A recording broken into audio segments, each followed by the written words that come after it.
مناسبت‌های اقتصادی و اجتماعی دولت‌های عصرهای 11 و 12.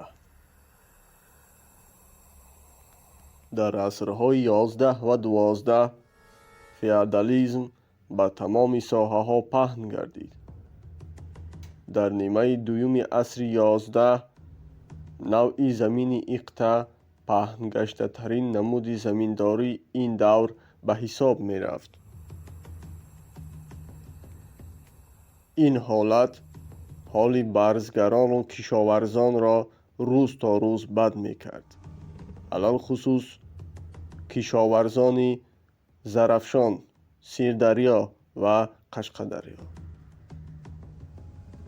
در زمان حکمرانی قراخانیان، غزنویان و سلجوقیان در همین عصرها دهقانان بزرگ شهرها، دهه‌ها و حتی مضافات‌ها را صاحب می‌گشتند.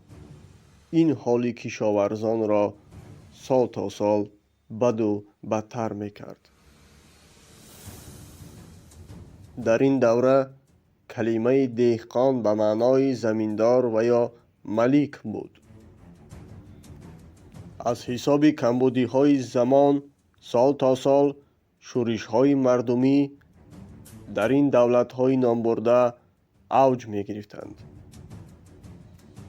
یکی از این شورش‌های بزرگ تاریخی شورش ملیک سنجر در بخارا در ابتدای عصر 13 در سال 1206 به وقوع پیوست. در همین دوره حرکت اسماعیلیان هم در منطقه آسیای مرکزی اوج می‌گیرد. بین اسماعیلیان و سلجوقیان زد و خوردها می‌شد.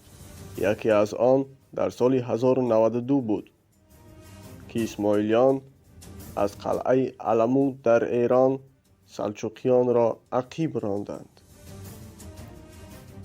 همان نظام الملک بزرگ را همین اسماعیلیان در سال 1092 در نهاوند که در غرب ایران است به قتل رساندند.